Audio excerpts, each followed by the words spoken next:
ज्यादा सोना चाहिए कि कम सोना चाहिए? कितना, कितने घंटे सोना चाहिए? स्वस्थ व्यक्ति को कितने घंटे सोना चाहिए? कितना? 8 घंटे सोइए। कितने घंटे सोइए? 7 घंटे, 8 घंटे सोइए। 6 घंटे भी आप सोते हैं तो पर्याप्त है। ठीक से नींद आ गई 6 घंटे की तो वो भी सही है। अधिक से अधिक 8, 9 घंटे मत सोइए। 10 घंटे कभी ना सोइए। रात बनी है सोने के लिए, समय से सो जाओ और ब्रह्म मुहूर्त में जागो, जल्दी जागो और बैठ करके शांत चित्त से भगवान का ध्यान करो, चिंतन करो। हे ईश्वर आपका धन्यवाद।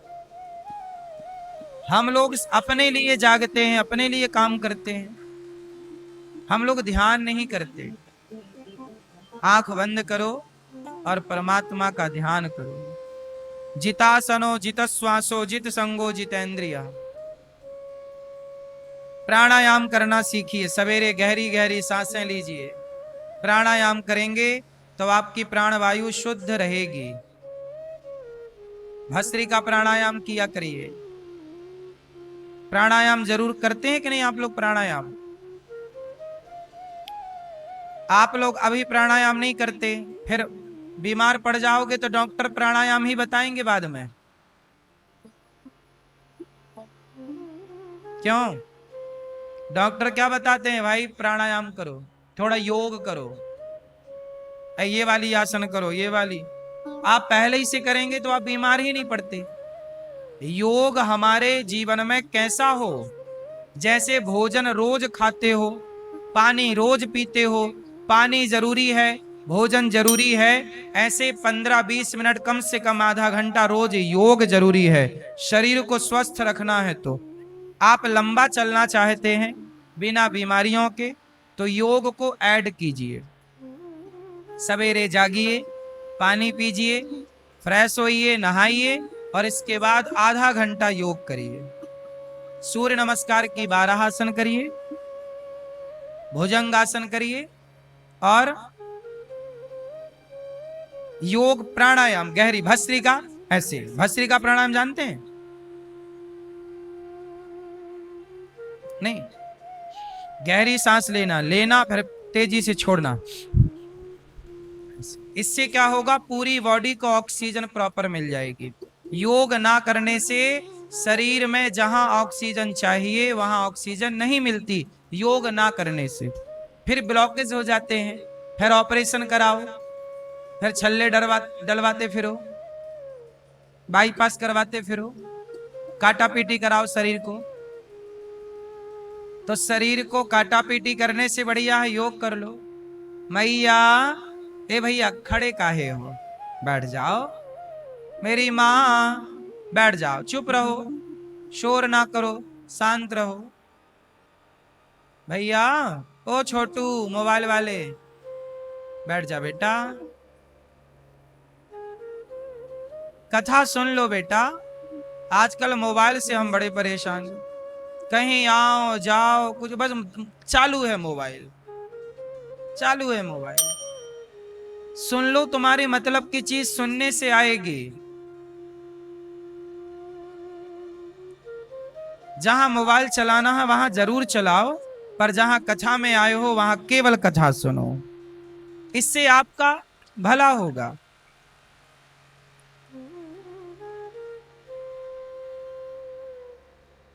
मोबाइल ने ही आपका चैन सुकून छीन रखा है। जो दिन भर मोबाइल चलाते हो, इसी से आप परेशान हो। शांति से कथा सुनो, चुप रहो। क्या करेंगे?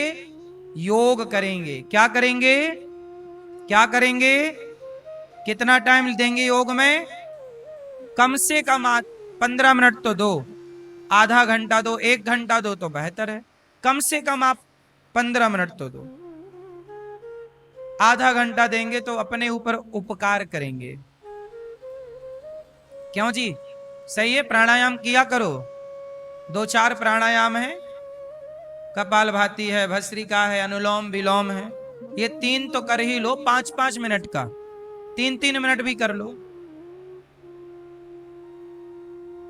प्राणायाम को कम से कम 10-15 मिनट देंगे तो बड़ा अच्छा हो। आप लंबा जिएंगे, आप बूढ़े 60 साल के होने पर भी आप बूढ़े नहीं दिखेंगे, सदा जवान रहेंगे, सुंदर रहेंगे आप। प्राणायाम बहुत महत्व की चीज है। प्राणायाम करने से हवा के प्रेशर से पूरे ब्लॉकेज जितने भी हमारी कोशिकाएं हैं, नलियां हैं, साफ रहती हैं। कोई रुकावट नहीं है ब्लड की, कहीं रुकावट नहीं है तो आप सदा स्वस्थ हैं। यही तो चाहिए शरीर को, ब्लड का, खून का संचार होना चाहिए।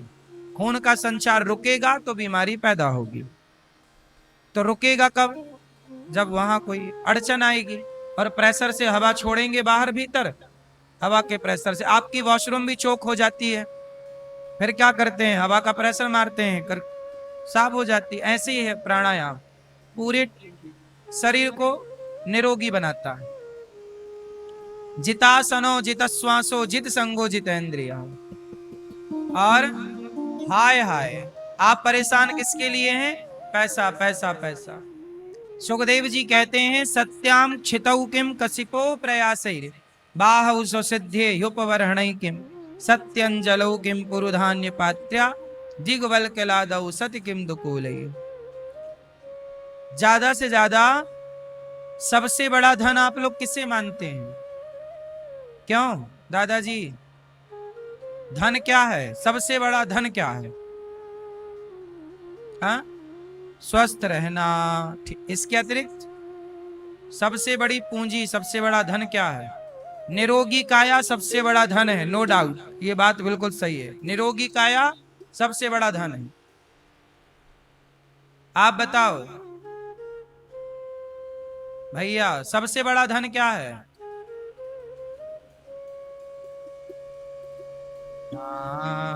ये लाल मैया सोफे पे बैठी हैं। मैया बताओ, सबसे बड़ा धन क्या है? हैं? पूजा। पूजा कौन? आपकी पड़ोसन? हाँ?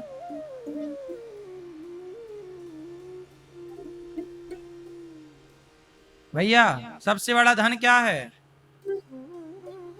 हैं? निरोगी काया, स्वस्थ शरीर हो तो गई उसकी बात, आगे भी बढ़ो। सबसे बड़ा धन,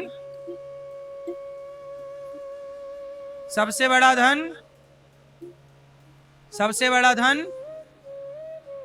सबसे बड़ा धन है संतोष। गौधन, गजधन, बाज धन और रतन धन खान, जब आवे संतोष धन, सब धन धूरी समान। सबसे बड़ा धन है संतोष। जितना है उसमें संतुष्टि। क्या होना चाहिए? ज्यादा हाय हाय ना हो, संतोष रखिए। जितना कमाते हो वो बहुत है। यदि आप कमा के भी असंतुष्ट हैं तो कितना भी कमा लो आप परेशान रहोगे, और जितना कमाते हो वो बहुत मान लोगे तो आप खुश रह पाओगे। संतुष्टि है ना तो घास की झोपड़ी में भी सुख मिलता है, और संतुष्टि ना हो तो महलों में भी सुख नहीं है। हाँ या ना? संतुष्टि है तो नमक रोटी अच्छी लगती है, अचार रोटी अच्छी लगती है, और संतुष्टि नहीं है तो आपको 56 भोग भी फीके लगेंगे। बोलो हाँ। इसलिए सबसे बढ़िया है संतोष। आज परेशान वो लोग हैं जिनके अंदर संतुष्टि नहीं। सुदामा संतुष्टि रखते हैं कि नहीं? संतोष है। फिर राम 14 साल वनवास में है, पर संतुष्टि देखिए। राजा बनना था, पिता ने वनवास भेज दिया, एक बार भी परेशान नहीं हुए। आपको राजा बनना हो और आपको निकाल दिया जाए घर से तो आपको नींद आएगी? कितना मन व्याकुल होगा। लेकिन राम जैसा आदर्श जीवन में हो।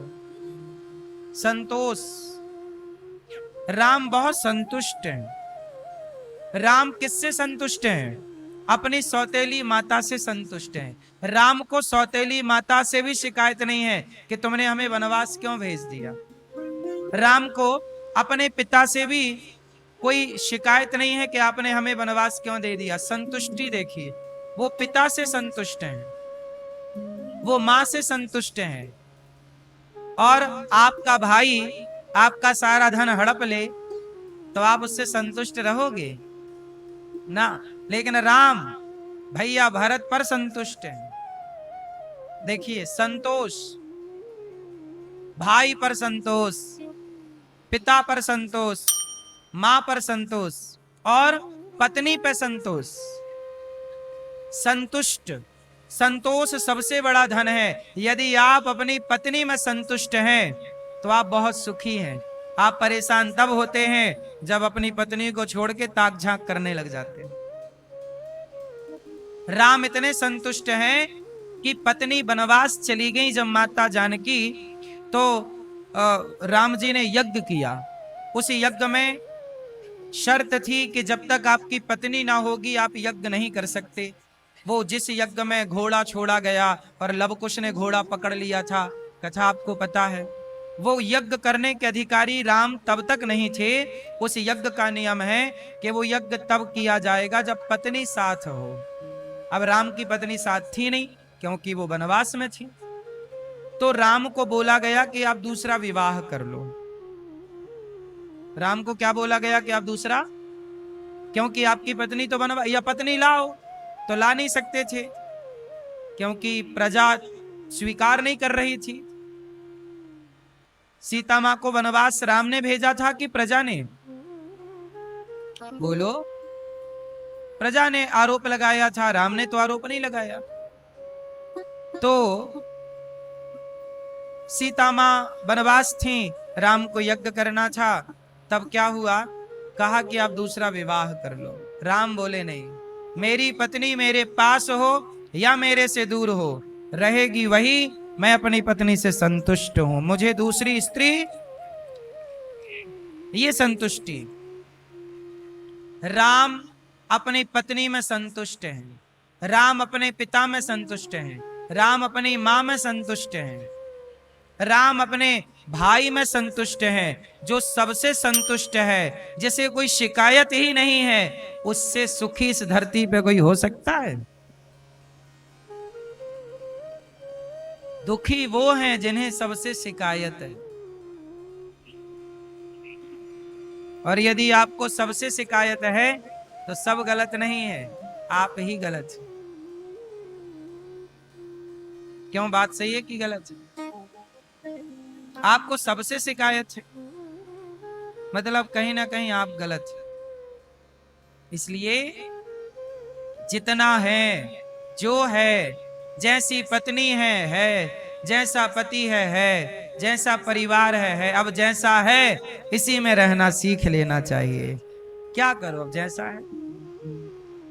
अब बदला तो नहीं जा सकता कि बदला जा सकता है? आपका रूप रंग जैसा है। अब कुछ लोग अपने रूप रंग से संतुष्ट हैं तो कुछ लोग अपने रूप रंग से संतुष्ट नहीं हैं, तो सर्जरी कराते फिर रहे हैं। जैसा परमात्मा ने बना दिया है बने रहो ना। क्यों वो लगा लगा के ये क्रीम वो क्रीम, गोरा होना है? काहे गोरा होना है? इतिहास रचने वाले चमड़ी के बल पर इतिहास नहीं रचते कि तुम गोरे हो कि काले हो। इतिहास रचने वाले अपनी काबिलियत से इतिहास रचते हैं और वो युगों युगों तक याद रखी जाती है काबिलियत। आपका शरीर कैसा है, गोरा है, काला है, आप सुंदर हैं, सुंदर नहीं है, क्या फर्क पड़ता है? आपकी सुंदरता मायने नहीं रखती, आपकी काबिलियत मायने रखती। आप में योग्यता है तो आप कैसे भी हो। बोलो हाँ। इसलिए अपने को काबिल बनाइए। चमड़ी को गोरा करने की जरूरत नहीं है। चमड़ी परमात्मा ने जैसी बना रखी है वैसी ही रहेगी। माइकल जैक्सन का नाम सुना है?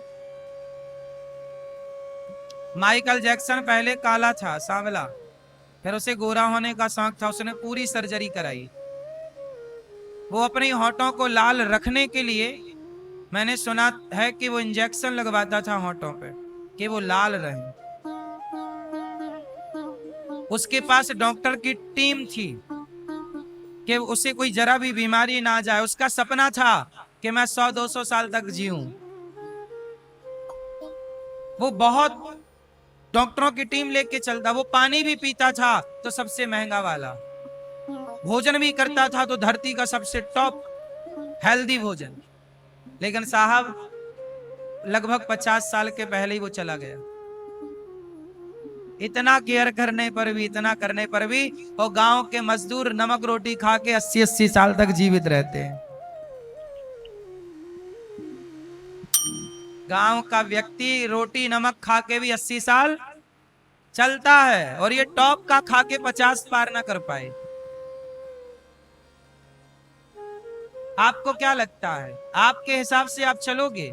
ना साहब, आप कितने भी डॉक्टर रख लो, आप कितना भी बढ़िया खा पी लो, लेकिन जितना उम्र ईश्वर ने तय की है वो आपको मिलनी है।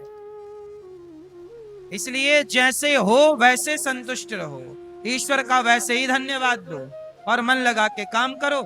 खाओ पियो जो ईश्वर ने दिया है खाने। टेंशन फ्री होके काम करिए, लोड मत लीजिए। वो इतना लोड ले लिया कि परेशान होके मर गया। कुछ लोग बेवजह परेशान हैं।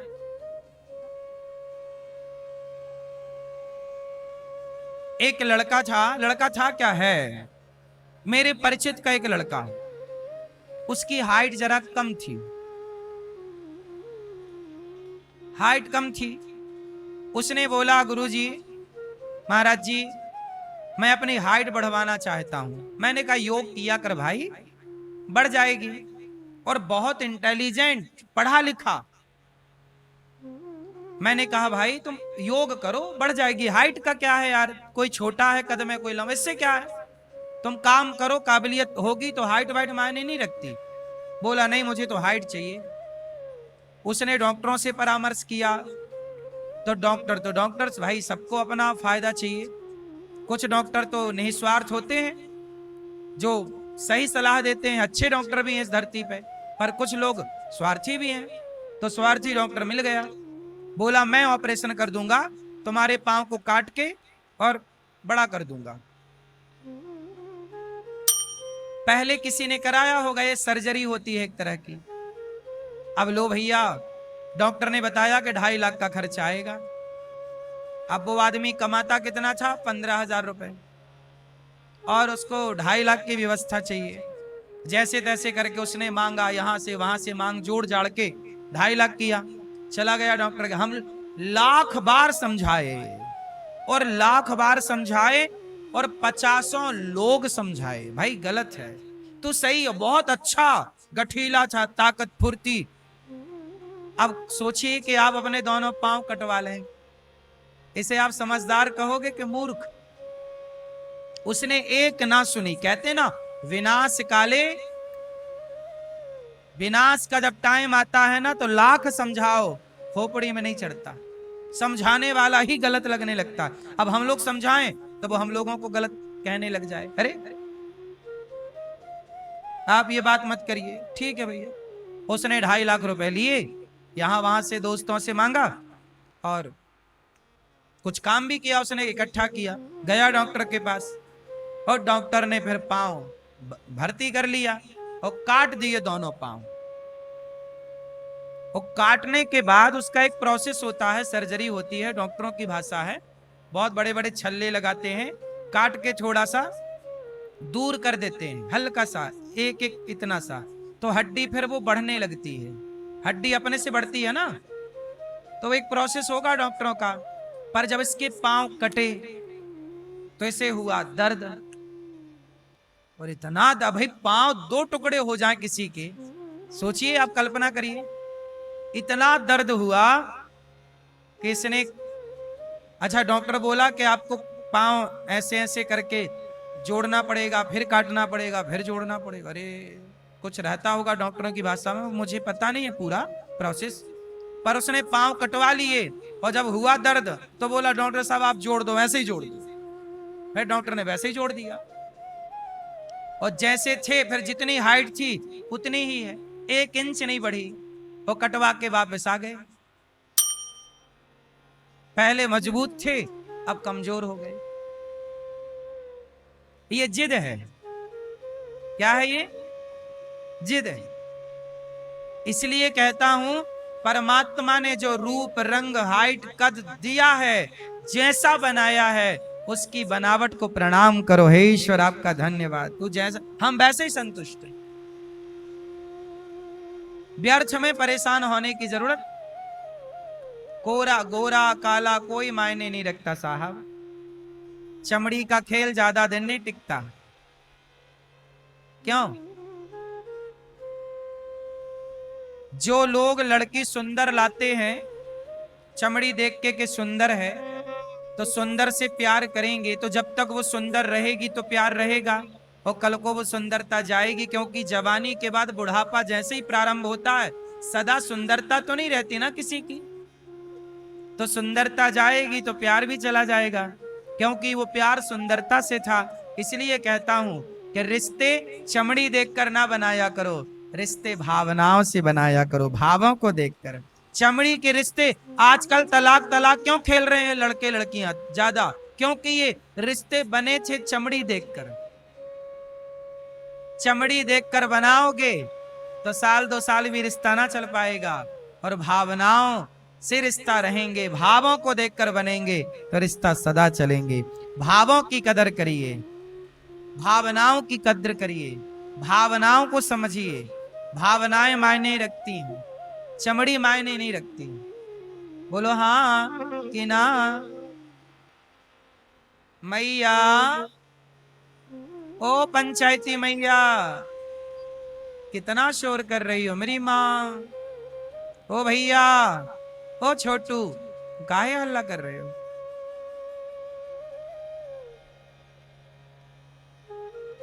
ओ मेरी माँ,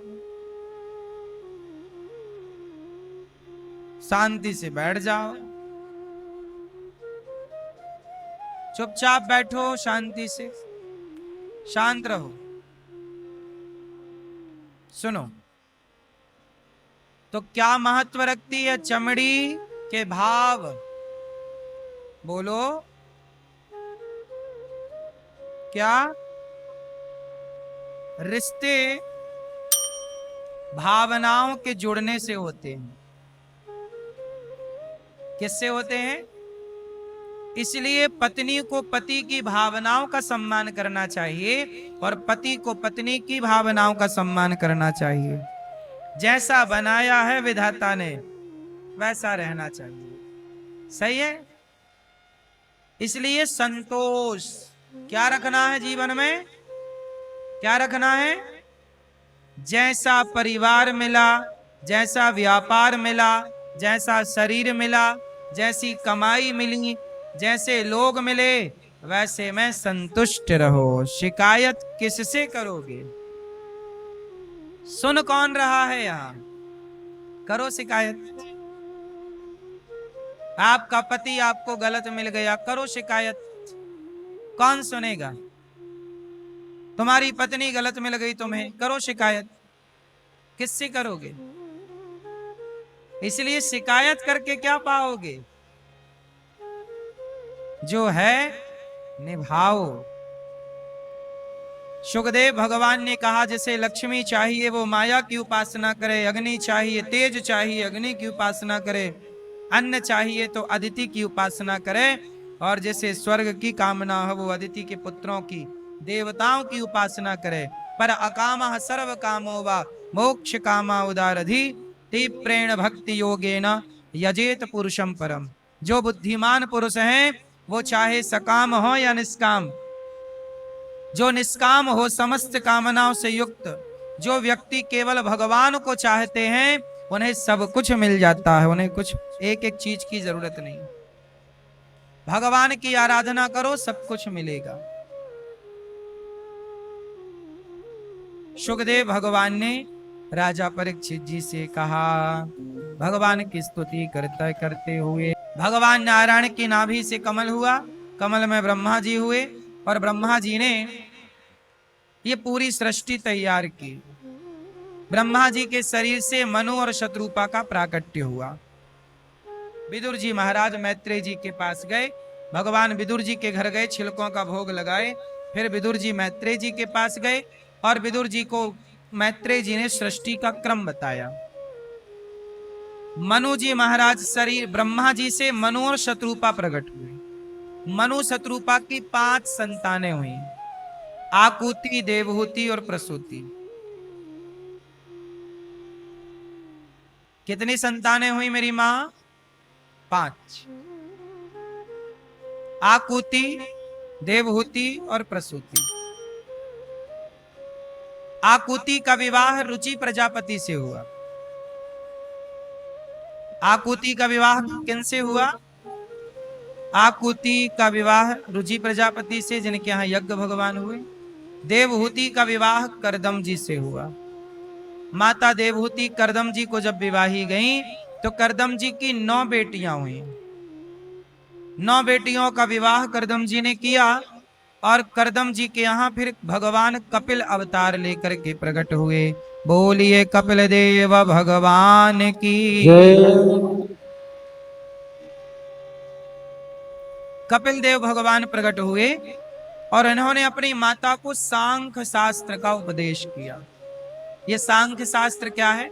आओ इस ज्ञान को थोड़ा सा समझने की कोशिश करते हैं। कपिल भगवान ने माता देवहूति को कहा, जब मां ने कहा कि निर्विण्णा नितराम भूमन सदिंद्रिय दर्शनात् येन संभाव्य माने न प्रपन्नांधम तमः प्रभो तम त्वागताहम शरणम शरण्यम स्वभृत्य संसार तरोह कुठारम। जब माता देवहूति ने भगवान कपिल देव जी से कहा कि प्रभु तम त्वागताहम, मैं आपकी शरण में हूं, शरणम शरण्यम, मुझे स्वीकार कीजिए प्रभु। कपिल भगवान बोले, मां क्या चाहती? माता देवहूति ने कहा कि प्रभु मेरा मन बड़ा अशांत है। अच्छा ये बताओ, अशांति का कारण कौन है? अशांति किसके कारण होती है? मैया, ओ मेरी मां, खड़े होके पंचायत कर रही हो, थोड़ा तो मेरी मां कथाओं की मर्यादा सीख लो। आप लोगों को जल्दी जाना है, जल्दी से जाओ, जाओ जल्दी जिनको जाना है, और जिनको कथा सुनना है वो बैठ जाओ शांति से। चलो हम जरा सा एक भजन सुनाई दे रहे हैं, तो जिनको जाना है फटाफट जाना है, और जिनको सुनना है बस वो सुनने के लिए बैठे रहें। कपिल भगवान ने कहा, मां मन बड़ा चंचल है। मां देवहूति ने कहा, मैं क्या करूं कि मेरा मन बस में हो जाए। कि खेल किसका है? किसका खेल है? मन का। मन बड़ा पापी है, ये भजन में ना लगे तो भी अपने मन को भजन में लगाओ। मैया, ओ पंचायती मैया, देखो जरा भजन पूरा हो गया, उन्हें पता ही नहीं, खड़ी होके कर रही है पंचायत। ओ पीली मैया, कहां आकाश में देख रही है मैया? देखो ये देखो, इनको पता ही नहीं कि क्या बोला जा रहा है, खड़ी हैं बस दोनों। मैया बैठ काहे नहीं रही हो मेरी मां?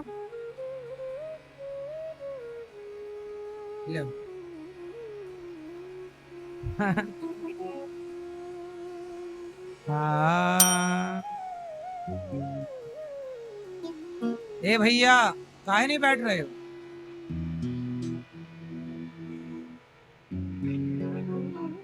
बैठ जाओ जल्दी।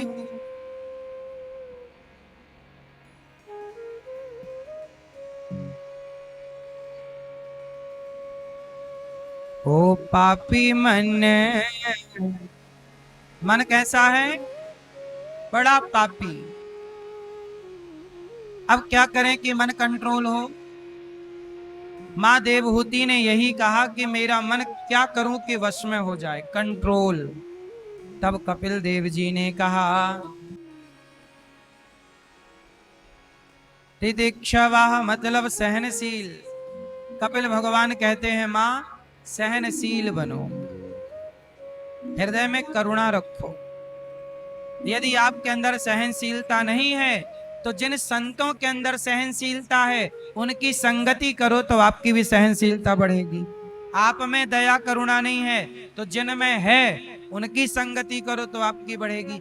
इसलिए कहते हैं ना, संतों की संगति। संगत करते रहोगे, अच्छी कथाएं सुनते रहो, जाप करते रहो, अच्छे काम करते रहो, इससे मन क्या होता है? कंट्रोल। पूरा खेल मन का है। मन के हारे हार है और मन के जीते जीत। मन ही मिलावत राम से, मन ही करत फजीत। मन अच्छा भी है और मन बुरा भी है। मन हमारा मित्र भी है और मन हमारा शत्रु भी है। यदि आपका मन आपके हिसाब से चलता है, आपके अंदर कंट्रोलिंग पावर है मन को कंट्रोल करने की, तो आपका मन आपका मित्र है, क्योंकि आपके अंदर पावर है कंट्रोलिंग।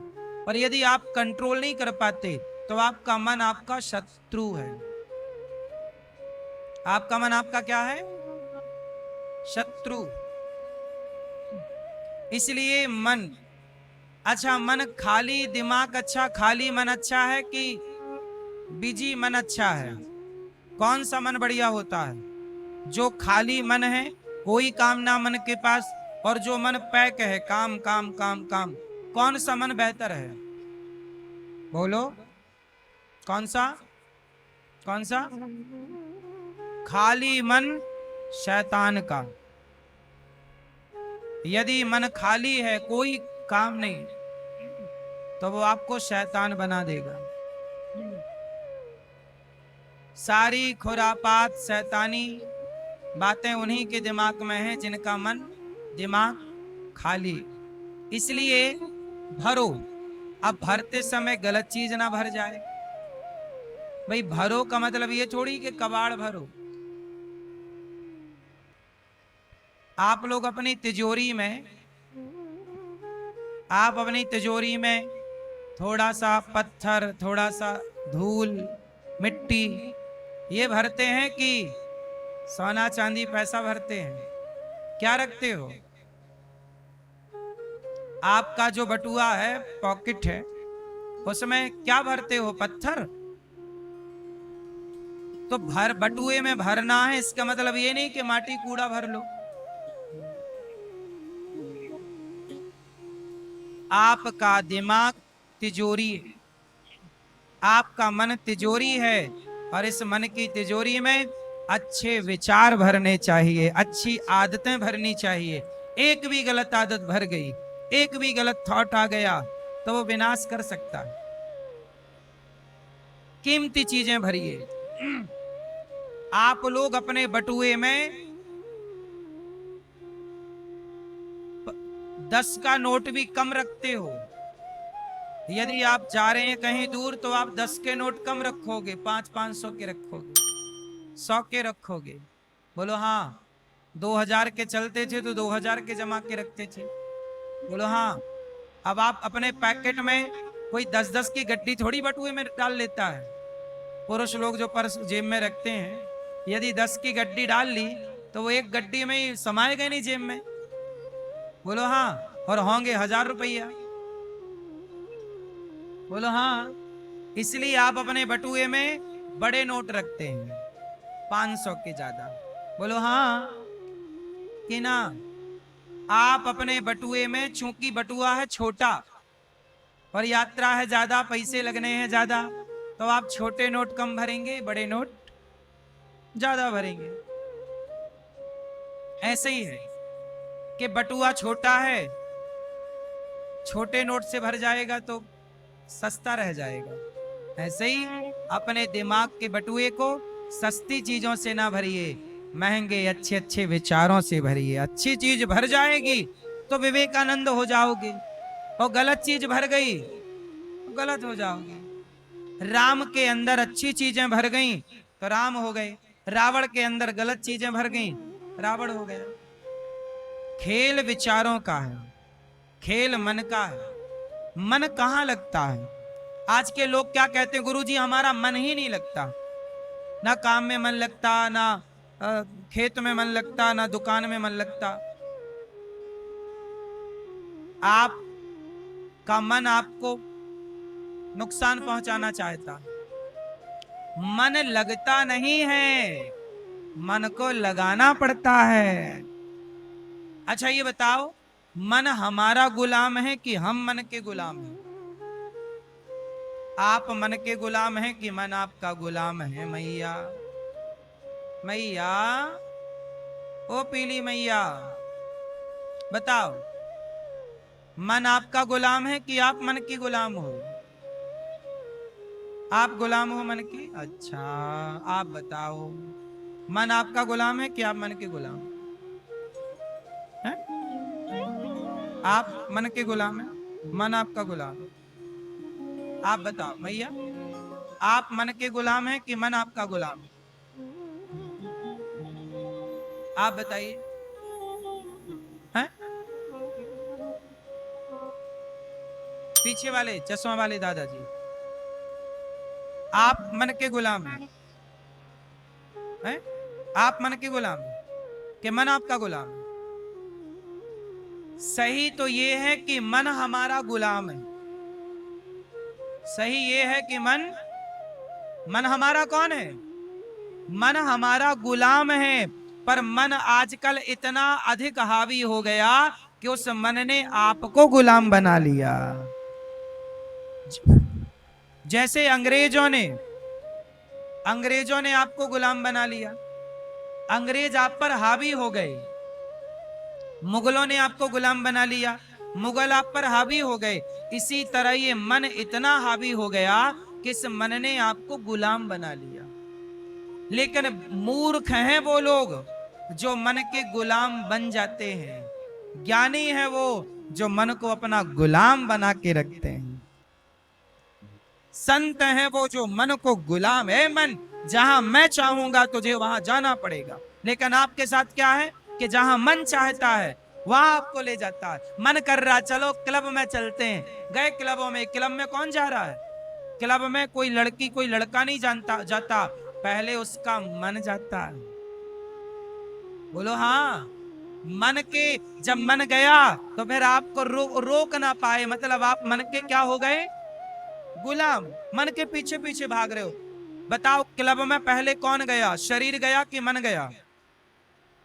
शराब में पहले शरीर गया कि मन गया? बोलो।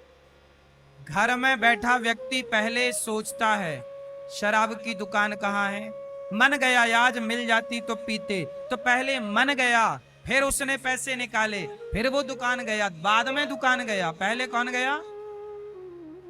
हाँ, पहले गौरी गोपाल आपका मन आया कि भैया आज हमें गौरी गोपाल चलना है कथा सुनने। वहां पहले मन आया फिर आप आए। पहले कौन आया? आज आपने मन बना चलो बिहारी जी चलते हैं, तो पहले मन बिहारी जी गया फिर आप गए। चलो आज दिल्ली चलते हैं, तो पहले मन गया फिर आप गए। चलो आप बरसाना चलते हैं, पहले मन गया फिर आप। बोलो हाँ। तो मन आपको जहां चाह रहा है वहां ले जा रहा।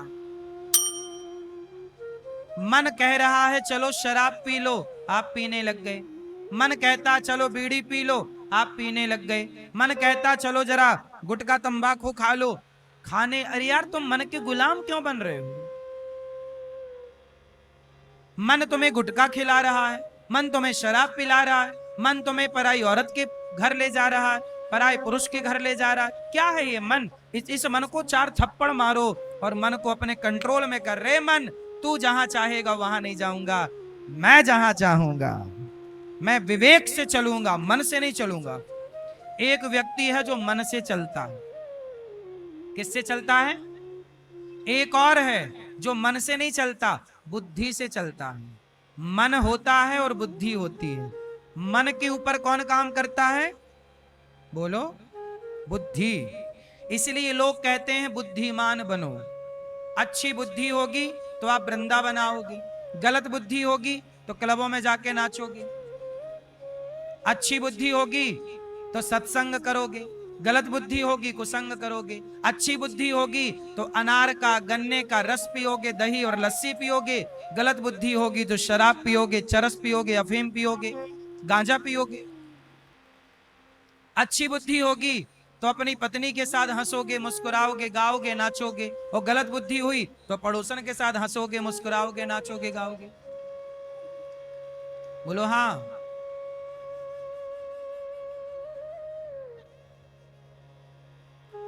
तो मन के ऊपर कौन?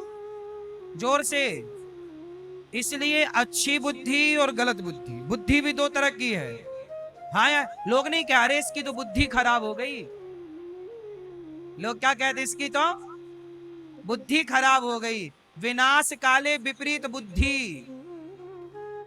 विनाश काले विपरीत कौन होता है? बुद्धि। जब बुद्धि विपरीत हो जाए तो मैंने कहानी सुनाई ना, वो लड़के ने पांव कटवा लिया।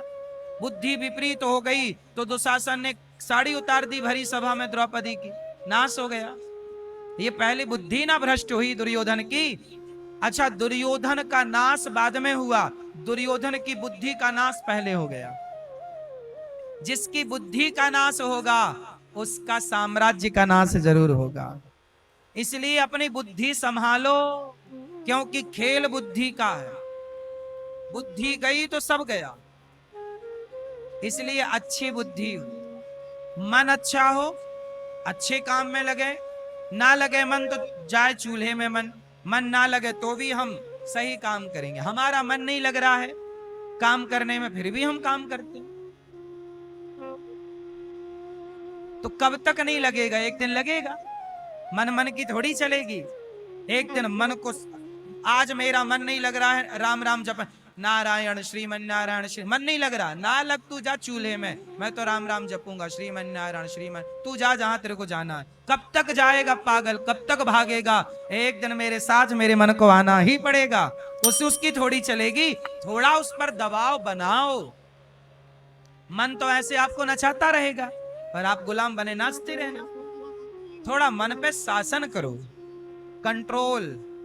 करत करत अभ्यास के जड़मति होत सुजान, रसरी आवत जात है सिल पर पड़त निशान। करने से सब होता है। सबसे चंचल प्राणी कौन होता है? बताओ जरा जोर से, कौन? सबसे चंचल प्राणी 84 लाख योनियों में कौन है सबसे चंचल? बोलो कौन? बंदर। सबसे चंचल प्राणी है बंदर। बोलो हाँ कि ना? सबसे चंचल कौन है? फुदक के यहां, फुदक के वहां, फुदक के वहां। हाँ के ना? सबसे चंचल प्राणी 84 लाख योनियों में कोई है तो बंदर है। बोलो हाँ कि ना? स्थिर नहीं रहता बंदर कभी। चिड़िया घोंसला बना लेती है पर बंदर अपना घोंसला नहीं बनाता, क्योंकि उसमें इतनी चंचलता है, वो एक जगह रुकता ही नहीं। चिड़िया एक जगह रुकती है, इसलिए चिड़िया में इतनी चंचलता नहीं है जितनी चंचलता बंदर। सबसे ज्यादा चंचल है, लेकिन धन्य है वो मंदारी का। मंदारी उस चंचल बंदर को भी वश में कर लेता है। यदि मंदारी बंदर को वश में कर लेता है, अच्छा बंदर को कैसे वश में करता है? प्रैक्टिस करा करा के, डंडे मार मार के, कंट्रोलिंग पावर खिला खिला, कम खबाता है। इतना सा देगा 4 डंडे मारेगा ये कर। यदि मंदारी बंदर को कंट्रोल कर सकता है तो आप भी अपने मन को कंट्रोल क्यों नहीं कर सकते?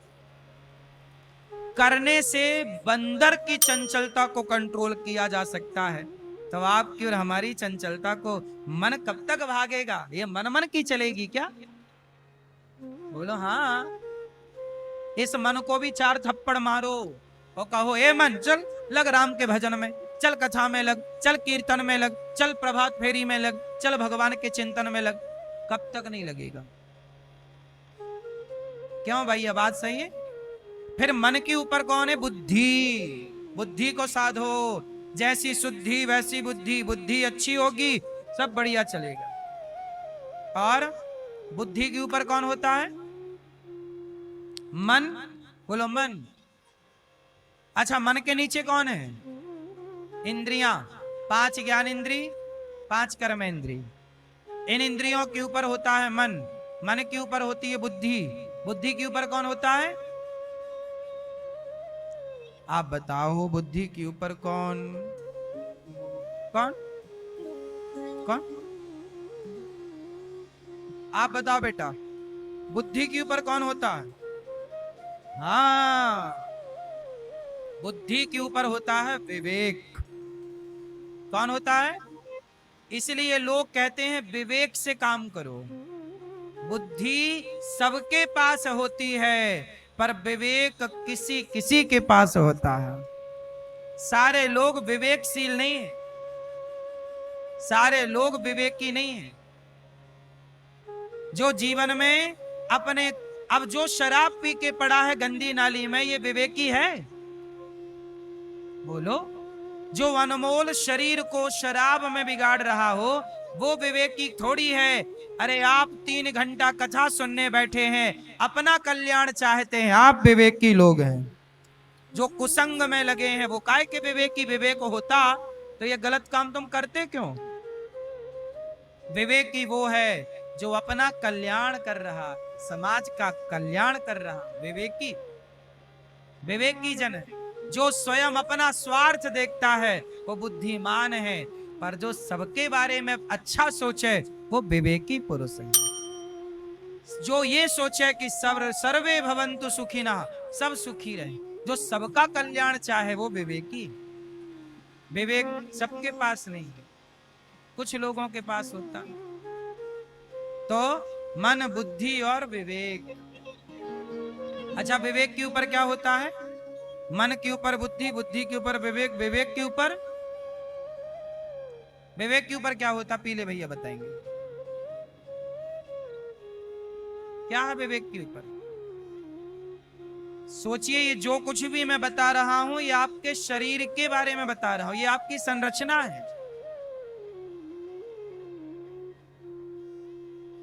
विवेक, विवेक मतलब वो ज्ञान ही अपने आप। विवेक के ऊपर होती है आत्मा। आत्मा है तो सब कुछ है, आत्मा नहीं तो काय का विवेक, काय की बुद्धि, काय की इंद्रियां, काय की आंख, काय का हाथ, काय का पांव। तो सबके ऊपर कौन है? आत्मा। और इस आत्मा पर शासन करने वाले का नाम है परमात्मा। इस आत्मा को कंट्रोल करने वाले का नाम, जो आत्मा को कंट्रोल किए रहता है। कब तक रहना है इस शरीर में, वो इशारा कर दे तुरंत आत्मा निकल के भाग जाएगी और आप रह जाओगे डिब्बा। बोलो हाँ, आत्मा चली गई तो आप डिब्बा हो। इसलिए वो परमात्मा आत्मा पर शासन करता है। आत्मा पर, आत्मा उसके कंट्रोल पे है और आत्मा के कंट्रोल में विवेक है, विवेक के कंट्रोल में बुद्धि है, बुद्धि के कंट्रोल में मन है, मन के कंट्रोल में इंद्रियां हैं। आंख वही देखती है जो मन चाहता है। आपके मन का नहीं है तो आप आगे बढ़ा दोगे, मन का है तो देखोगे। तो मन जो दिखाएगा वो आप देखते हो। इसलिए कहता हूं, मन को थोड़ा समझाओ और मन को जिद ना करने दो। मन को डांट फटकार के भगवान में लगाओगे तो भला होगा, वरना ये मन नाश करा देगा तुम्हारा। रावण के मन ने सर्वनाश करा दिया रावण का। मन ही तो गया सीता मैया की तरफ। और मान लो मन की बात, इतना बड़ा ज्ञानी था लेकिन मन से हार गया। थोड़ा तो मन को कंट्रोल करता कि पराई नारी को देखना गलत है, कंट्रोल तो होता। ऐसा थोड़ी कोई दिखा और बस चले गए। कंट्रोल, कंट्रोल नहीं था तो रावण की लंका जल गई। कंट्रोल नहीं था तो रावण की लंका जल गई। तेरा क्या होगा रे कालिया।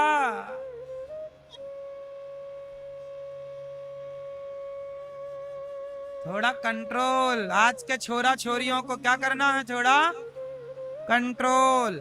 इसलिए विवाह कर लो, फिर जीवन का सुख लो। विवाह के पहले लिव-इन में रह के जीवन ना बिगाड़ लेना।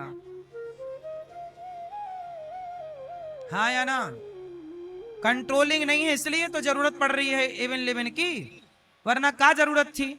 आज के 100 साल पहले तो भारत में जरूरत नहीं थी, क्योंकि कंट्रोलिंग पावर थी, सब साधते थे अपने मन को। बोलो हाँ। आजकल साध नहीं पाते तो भाग जाते हैं यहां वहां। सही है कि गलत है? इसलिए कंट्रोल। जो व्यक्ति स्वयं को साध सकता है, जो स्वयं को साध ले, जो स्वयं को कंट्रोल कर ले, स्वयं को साध ले, उसी का नाम साधु है। साधु जो स्वयं को कंट्रोल साध ले, जो साधना करे, मन को संभाल के रखे, वो साधु है। जिसने इच्छाओं का अंत कर दिया वो संत है। साधु संत। जो रिसर्च करके देश को नई विद्या दे वो ऋषि है, और जो आत्मचिंतन मनन में लगा हो वो मुनि है। साधु संत ऋषि और मुनि, सबके अलग अलग काम।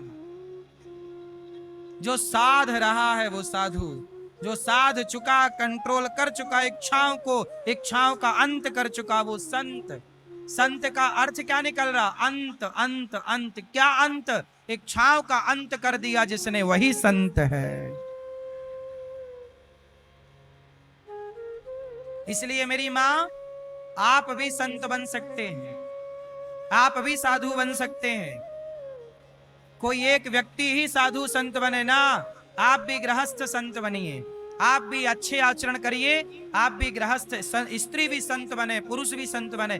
और संत का मतलब ये नहीं कि आप घर छोड़ दो तो ही संत हो, नहीं। पत्नी के साथ रहने वाला पुरुष और पुरुष के संग रहने वाली स्त्री यदि साधना में लगी है, मन को कंट्रोल तुम दोनों ने किया और दोनों ने ईश्वर से प्रेम किया, तो आप दोनों ही संत हैं, परम संत हैं, गृहस्थ संत हैं।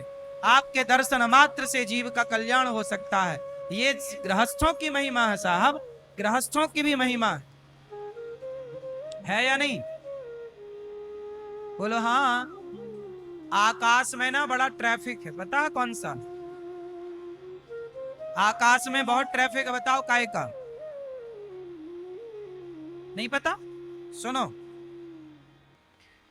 बड़े बड़े ऋषि मुनि जो इस संसार में आना चाहते हैं, वो देखते हैं मैं कैसे जाऊं जाऊं जाऊं। अब जैसे राम को आना था, राम को इस धरती पे, बोलो हाँ, राम को जब आना था तो राम किसके गर्भ से आएंगे? तो कौशल्या को चुना। कौशल्या जैसा गर्भ ना होता, कौशल्या मां जैसी पवित्रता ना होती, तो राम इस धरती पे कैसे आते? बोलो हाँ। राम जब आएंगे तो ऐसे थोड़ी कि किसी भी स्त्री के गर्भ में समा जाएं। पहले वो स्त्री कौशल्या जैसी है या नहीं? क्यों मेरी मां, बात सही है?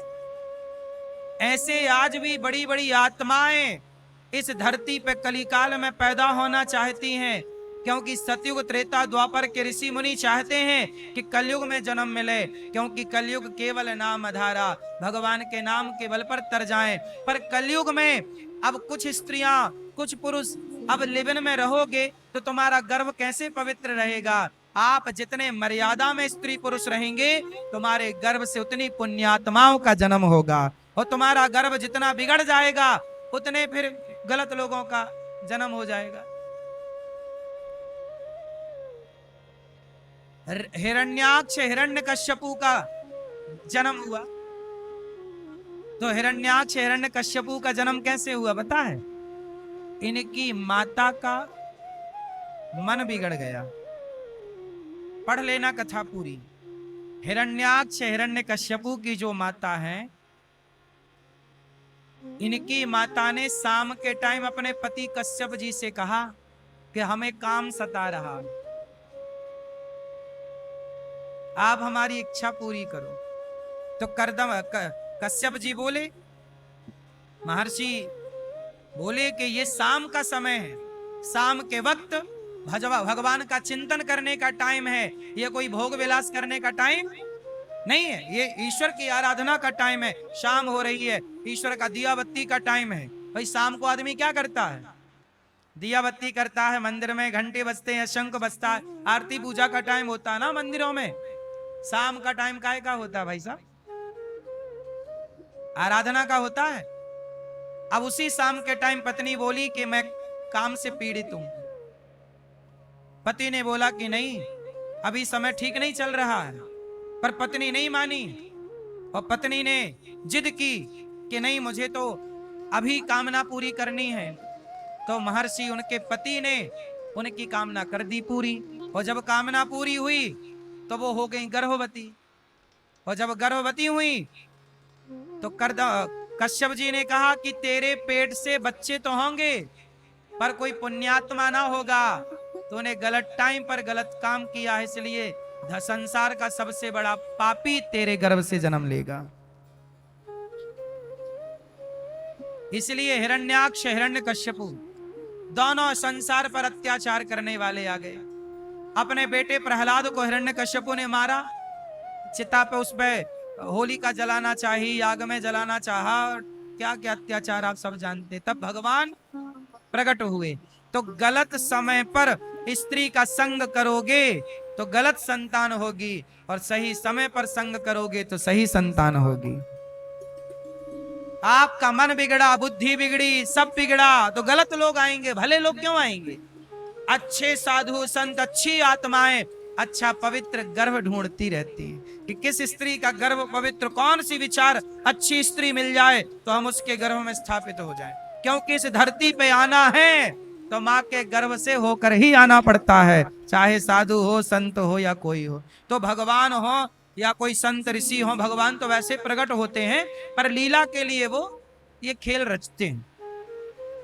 तो बात समझ में, इसलिए कहता हूं स्त्री पुरुष दोनों को आहार विहार शुद्ध रखना चाहिए। ऐसे थोड़ी कि लिविन में रहो, 4 जगह रहो, 6 जगह रहो, तुम्हारे गर्भ से फिर कौन पैदा होगा? गीदड़ पैदा हो जाएंगे, फिर भरते रहो जनसंख्या, तुम्हें ही गिलास भर पानी ना देंगे बड़े होके। अब आजकल बेटा ऐसे ही तो हो रहा है, माँ बाप कोई पानी नहीं दे रहा है। जब आपका बेटा आपका भला नहीं कर पा रहा है तो आपका बेटा राष्ट्र का भला क्या करेगा? सोचो ना। जब तुम्हारा बेटा तुम्हें पानी नहीं दे रहा गिलास भर, तुम्हारी इज्जत नहीं कर रहा है, तो ऐसे बेटा तुमने पैदा किए तो हो, पर किए हो, लो क्या काम के ये बच्चे, ये तुम्हारी काम पे नहीं आ रहे हैं। आजकल के कुछ बच्चे तो उनके माँ बाप के काम पे नहीं आ रहे हैं, बोलो हाँ, तो ये राष्ट्र के काम क्या आएंगे? और कर लो मनमानी, और ना सुनो शास्त्रों की, संतों को। संत कुछ बताएं तो लोग गाली और देते हैं संतों को। समझते नहीं है कि भाई बड़े बड़े संत लोग, ऋषि लोग आकाश मार्ग में भटक रहे हैं कि हमें कोई पवित्र नारी मिल जाए तो हम उसके गर्भ में उसका बेटा बन के प्रकट हो। तुलसीदास जैसे महापुरुष किसी माता के द्वारा ही तो प्रकट हुए। यदि उनकी माता का पवित्र भाव विचार ना होता तो उनके गर्भ से तुलसीदास कैसे प्रकट होते? उनकी माता पवित्र ना होती तो सूरदास कैसे प्रकट होते? तो सूरदास, रैदास, तुलसीदास, मीराबाई जैसे अच्छे लोगों को, भले लोगों को संसार में लाना है तो आप अपने गर्भ को, आचार को, विचार को पवित्र रखिए और सदगृहस्थ बनिए, तब तुम्हारे घर किसी अच्छे पुरुष का जन्म हो सकेगा, वरना फिर गधे ढोते रहो।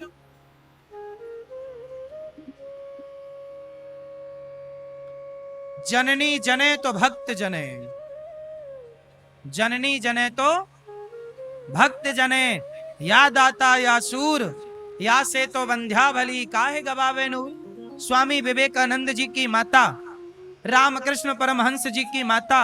अब बताओ ये माताएं कोई सामान्य माताएं हैं? शिवाजी की माता, बोलो, शिवाजी की माता, ये कोई सामान्य माताएं हैं? ये माताएं इतनी पवित्र थीं कि इनके पवित्र में से धरती के सबसे महान पुरुष पैदा हुए, जो अपने आप में किसी संत से कम। शिवाजी कौन है? शिवाजी केवल एक राजा नहीं है, शिवाजी अपने आप में एक संत है, राष्ट्र का गौरव है।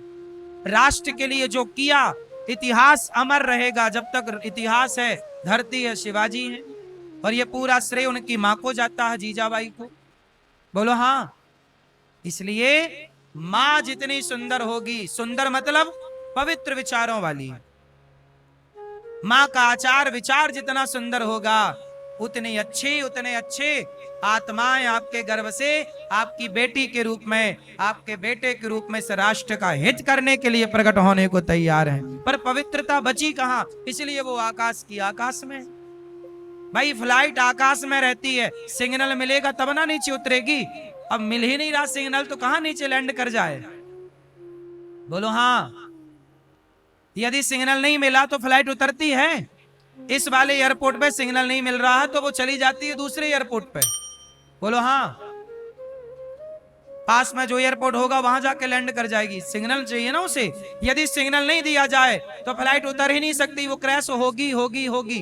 बोलो हाँ कि ना? सिग्नल कट जाए तो कैसे उतरेगी भाई? वो तो पूरा सिस्टम उससे है ना, सिग्नल से चलती है वो। ऐसे ही है कि यदि पवित्र नारी का सिग्नल मिल गया तो महापुरुष लैंड कर जाएंगे आपके गर्भ में, फिर धरती का कल्याण करेंगे, भले लोग पैदा होंगे। अब अच्छा नहीं है मां तो सब चारों तरफ बुराई बुराई। अब छोरा छोरी निंदा चुगली कर रहे हैं।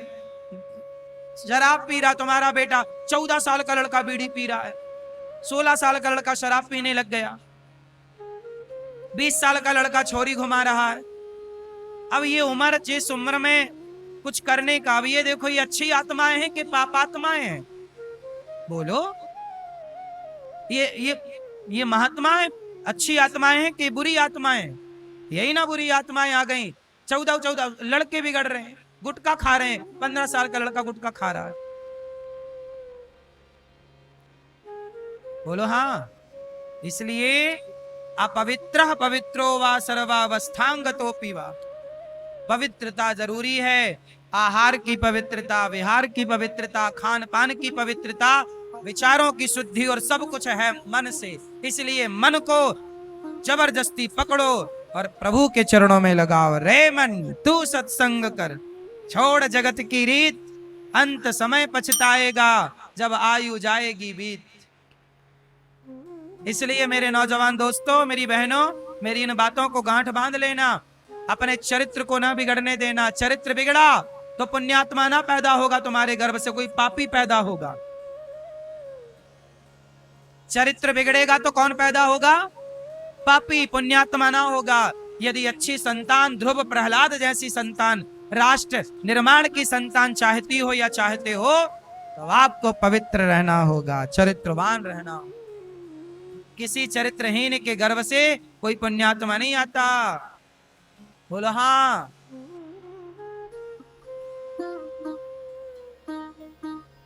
इसलिए स्त्रियों का पवित्र होना, पुरुषों का पवित्र होना कितना जरूरी है। यही बात मैंने कही कि पवित्र रहो, चरित्र पवित्र करो। तो कुछ न्यूज वालों ने मुझे महीनों तक गालियां दी, बिठा बिठा के डिबेट कराते रहे। अनिरुद्धाचार्य ने ऐसा क्यों बोला? तो अनिरुद्धाचार्य नहीं बोलेगा तो तुम्हारे पिताजी बोलेंगे ऐसा?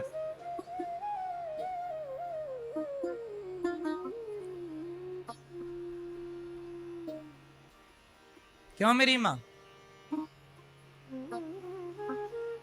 आप लोग समझते ही नहीं है चीजों को, बस मनमाना आचरण करना है। आपको लगता बस आप होशियार हैं। बस ये बहुत गहरी बातें हैं। ये तो तुमने सुना भी पहली बार होगा। ये बातें कोई करता भी नहीं है। सबको डर लगता है कि कौन ये माथा पच्ची पे पड़ा, लोग विरोध करने लग जाते हैं सही बात बोलो तो। पर हम तो यही कहते हैं कि कोई लाख विरोध करे पर सच सच ही रहेगा, वो दबना नहीं चाहिए।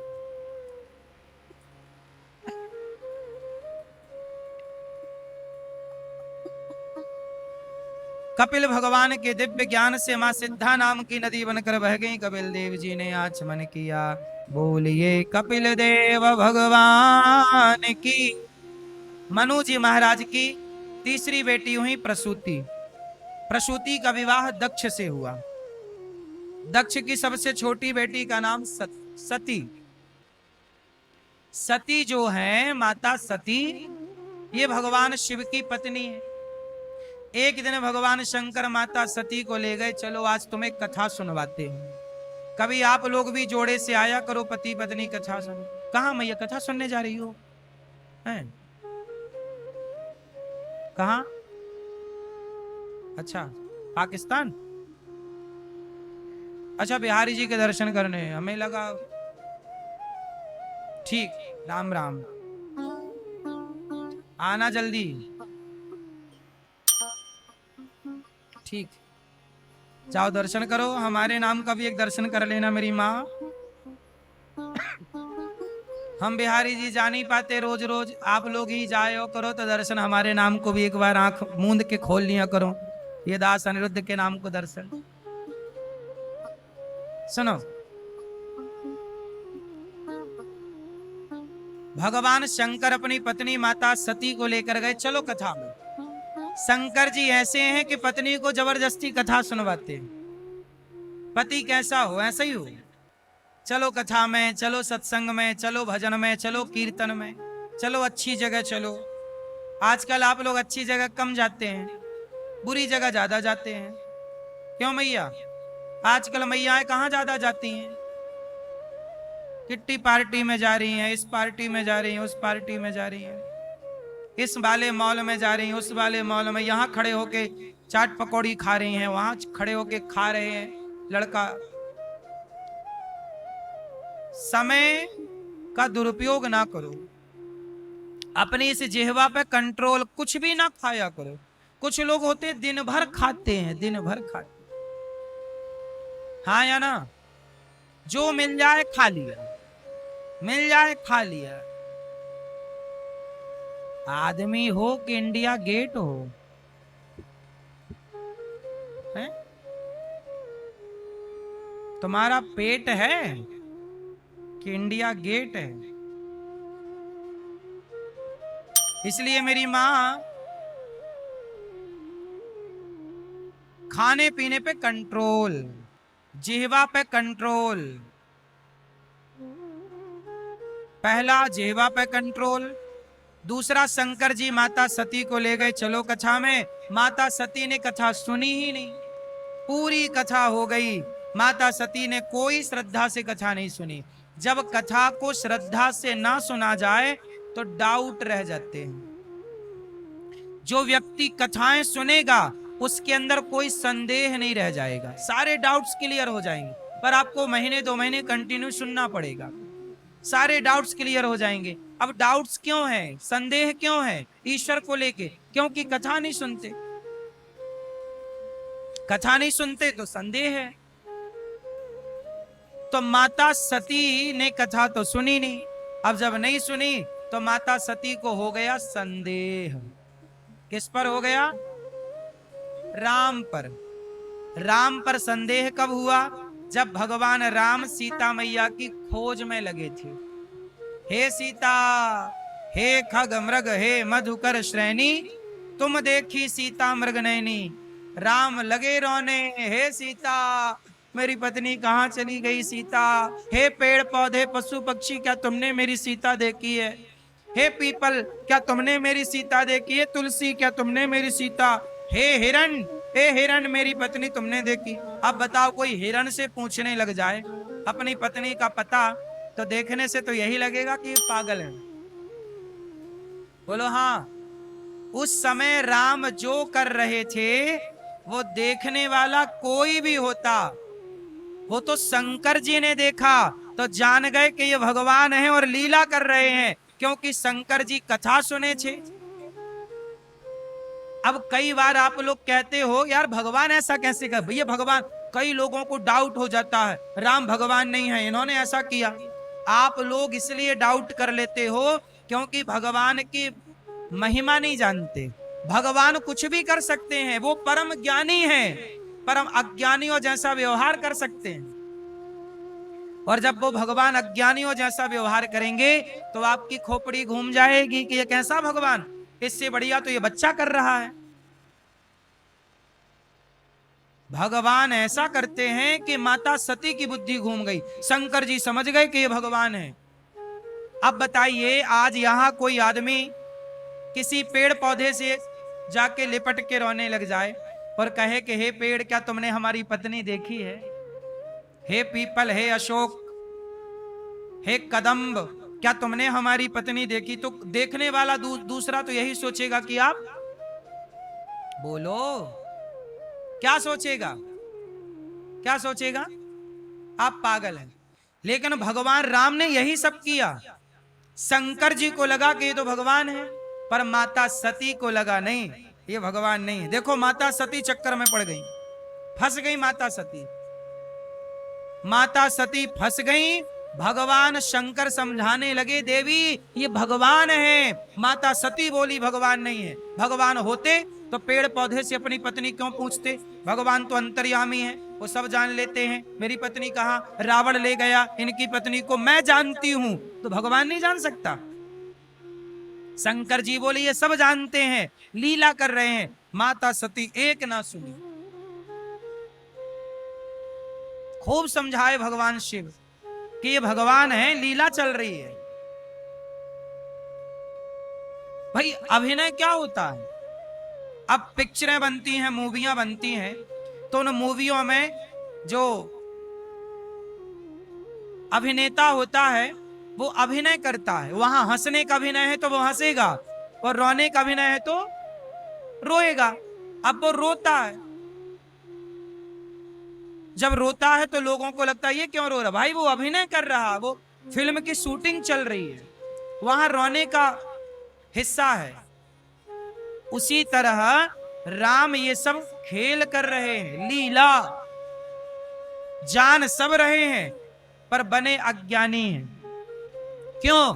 क्योंकि अज्ञानी का अभिनय कर रहे हैं। अब आपको अज्ञानी का अभिनय मिल जाए तो आपको उस समय ज्ञानी का अभिनय तो आप नहीं कर सकते ना साहब। उस समय आप जितना बेहतर अज्ञानी का अभिनय करोगे, आप उतने अच्छे एक्टर माने जाओगे कि भाई क्या रियल इसने काम किया है। ऐसे ही राम इतने रियल अभिनय कर रहे हैं अज्ञानता का कि माता सती डाउट करने लग गई। माता सती का डाउट कह रहा है कि राम का अभिनय बिल्कुल ओरिजिनल है या नहीं? हाँ सीता, सीता कहाँ हो, सीता कहाँ हो, हा सीता, हा सीता, हा सीते, सीते, रो रहे राम। वो परमात्मा जो चुटकी बजाए तो संसार खड़ा हो जाए, दूसरी चुटकी बजाए तो प्रलय हो जाए, वो रो रहा, क्योंकि यहां रोने का भी नहीं। आप लोग डाउट करने लगते, ये कैसा भगवान? भगवान को, अच्छा ये बताओ, ये संसार को किसने बनाया? जोर से, जोर से। विज्ञान इतनी तरक्की कर गया, क्या एक आंख बना सकता है ओरिजिनल विज्ञान अपने तरीके से? बोलो, एक भी आंख बना सकता है क्या? लेकिन परमात्मा ने 2 आंख आपको दे दी, और आज इतना एडवांस विज्ञान एक आंख नहीं बना सकता ओरिजिनल, कि किसी की चली गई तो वो अपने से बना के लगा दे और उसमें दिखने लग जाए। नहीं ना, विज्ञान आंख बनाता है पर उसकी आंख में दिखता नहीं है। बोलो हाँ। लेकिन ईश्वर आंख बनाता है तो उसकी आंख में, हाँ। अब ये बताओ कि ये संसार किसने बनाया? जोर से, जोर से। भगवान ने। आपको किसने बनाया? आपकी आंख किसने बनाई? आपका शरीर किसने बनाया? जिसने संसार बनाया, नदी तालाब समुद्र बनाए, जिसने नदी और समुद्र बनाए, बड़े बड़े पर्वत हिमालय बनाया, वो परमात्मा जिसने पेड़ पौधे वनस्पति जीव जंतु बनाए। अब ये बताओ कि उस परमात्मा को तुम अपनी खोपड़ी से कितना जान सकते हो? कितनी बुद्धि है आपके पास, ये बताओ। आपके पास इतनी बुद्धि है तो एक आंख बना दो ना भैया। जब तुम एक आंख नहीं बनाए तो 2 आंख बनाने वाले को तुम क्या जान पाओगे? तुमसे एक आंख तो बनी नहीं और तुम 2 आंख बनाने वाले को जानने चले। इसलिए उसे जान ना पाओगे। उस परमात्मा में चरणों में समर्पण कर दो तो वो चाहेगा तो तुम्हें सब कुछ जना देगा। सोई जाने जे देहु जनाई, जानत तुम्हें हुई जाई। शिव जी जान गए कि ये राम है, पर माता सती ना जान पाई। भगवान को वही जान सकता है जहां स्वयं भगवान मुझे जनाना चाहें तो मैं ईश्वर को जान सकता हूं, और ना जनाना चाहें तो मैं ईश्वर को रत्ती भर नहीं जान सकता। क्या दुर्योधन के सामने कृष्ण थे? क्या दुर्योधन जान पाया कि ये भगवान है? बोलो मेरी मां, क्या दुर्योधन जान पाया कि ये भगवान है? उत्तर दो, क्या जान पाया? दुर्योधन के सामने खड़े थे और वो नहीं पहचान पाया। तो जब सामने सचमुच कृष्ण में कृष्ण को नहीं पहचान पाया, तो पत्थर की मूर्ति में तुम कृष्ण को कितना पहचान पाओगे? तुम्हारी अक्ल कितनी है, बुद्धि कितनी है? बोलो हाँ। जिसने सुंदर मोर बनाया हो, मोर पंख बनाया हो, सुंदर सी चिड़िया बनाई हो, कितनी सी चींटी होती है, चींटी कितनी बड़ी होती है, उस चींटी के अंदर परमात्मा ने सारा कुछ भर दिया। वो चींटी का इतना सा शरीर, उसके इतने से शरीर में पेट कितना बड़ा होगा? उसका पेट भी है, उसका मुंह भी है, और वो बच्चे पैदा भी कर लेती, इतनी सी है। जरा सोचो कि छोटी सी चींटी तुम बना के दिखा दो, एक चींटी, एक चींटी बना दो साहब, बस ऐसी जो अपने से चल सके, अपने से वो खा सके, अपना पेट भर सके, और अपने से वो अपने परिवार में मिलकर बच्चे पैदा कर सके। बोलो हाँ, कर पाओगे? इतने एडवांस टेक्नोलॉजी है तो एक चींटी बना लो भाई साहब। जब चींटी तुमसे ना बनी तो चींटी बनाने वाले को तुम जान ना पाओगे। इस अभिमान से हाँ प्रेम होगा, उस परमात्मा में समर्पण होगा, और वो जनाना चाहे तो आप उसे जान सकते। मीराबाई को जनाना चाहा तो जान गई, तुलसीदास जी को जनाना चाहा तुलसीदास, बड़े बड़े संत लोग परमात्मा को जनाना चाहे तो जान लोगे, नहीं जनाना चाहे तो रावण जैसा ज्ञानी राम सामने खड़े और नहीं जान पाया। रावण जितना ज्ञानी था, आप में से कोई इतना ज्ञानी है? बोलो जोर से। रावण जितना ज्ञानी इस धरती पे हुआ? रावण के पास उस युग में विमान था, खुद का, इतनी एडवांस टेक्नोलॉजी रावण की, खुद का विमान था, खुद का एयरपोर्ट था, खुद का सिस्टम था? नहीं था। पुष्पक सीता मैया को विमान पे ही चुरा के लाया, खुद का विमान था, खुद के सिग्नल थे, खुद का रडार था। बोलो हाँ। तो टेक्नोलॉजी तो आज से ज्यादा रावण के पास थी, उड़ता था। फिर इतना बड़ा ज्ञानी रावण राम को नहीं पहचान पाया, सामने खड़े थे। इतना ज्ञानी रावण राम को नहीं पहचान सका, तो तुम किस ज्ञान का घमंड रखते हो ये तो बताओ। कि ज्ञान से पहचान लोगे? ज्ञान से पहचानना होता तो रावण ही पहचान लेता। वो परमात्मा ज्ञान से परे है, ज्ञान का घमंड ना रखना साहब। वो ईश्वर ज्ञान से परे है, रावण के ज्ञान में पकड़ में नहीं आए परमात्मा, लेकिन विभीषण जैसा प्रेमी गया और पहचान गया कि ये प्रभु है, और गले लगा लिया प्रभु ने। हाँ, वो किस पर कृपा कर दें, किसे जना दें, ये आप और मैं नहीं जान सकते। इस भीड़ पर कब किस पर कृपा हो जाए ये परमात्मा जाने और आप जानो, कोई तीसरा नहीं जान सकता। कौन कितना जानेगा ये आप तय नहीं करोगे, ईश्वर जितना जनाएंगे जानते चले जाओगे।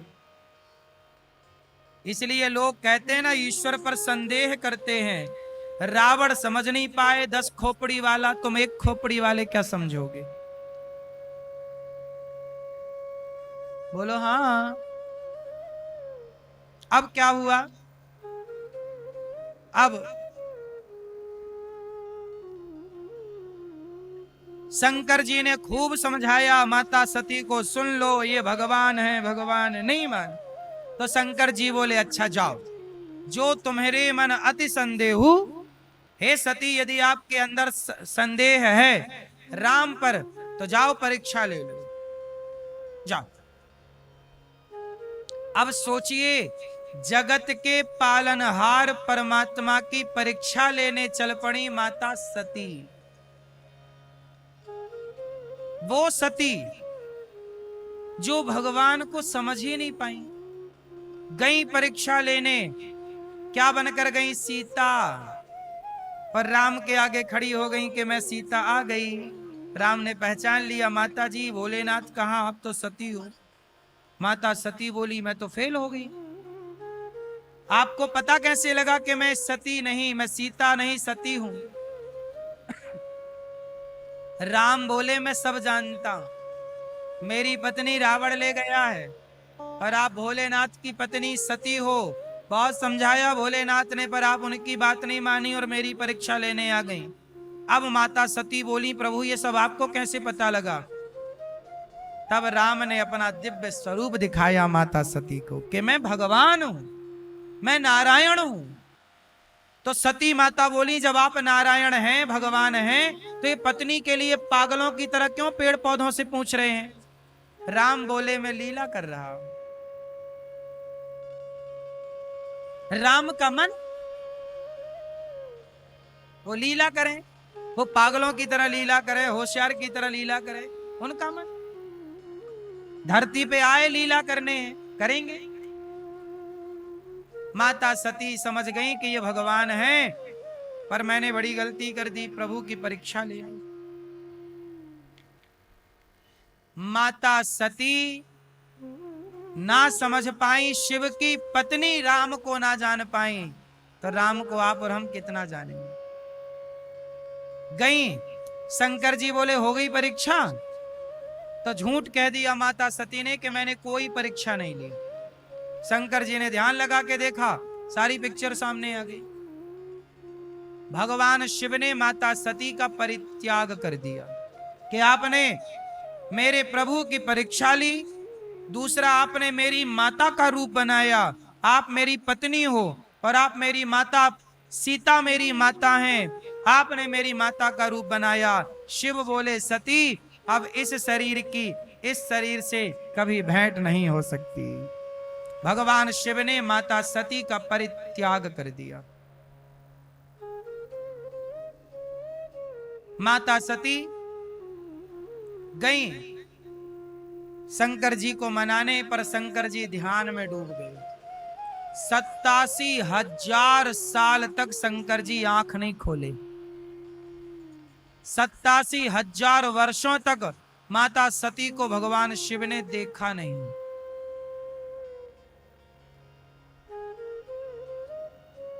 आपने मेरे प्रभु पर इतना संदेह, देखो डाउट यदि है तो कोई बात नहीं, क्लियर कर लो। कोई समझाए तो समझ जाओ। अब एक तो आपको डाउट है और शंकर जी समझा रहे तो आप समझने को भी तैयार नहीं, ये तो गलती है ना। चलो संदेह है, कोई समझा रहा तो समझ लो। माता सती को भगवान शिव ने त्याग कर दिया। उसी समय एक दूसरी घटना घट गई। माता सती के पिता दक्ष को बड़ा पद दिया गया, मुखिया बनाया गया। तो दक्ष ने स्वागत सम्मान समारोह रखा, सबको बुलाया, ब्रह्मा विष्णु शिव सब आए।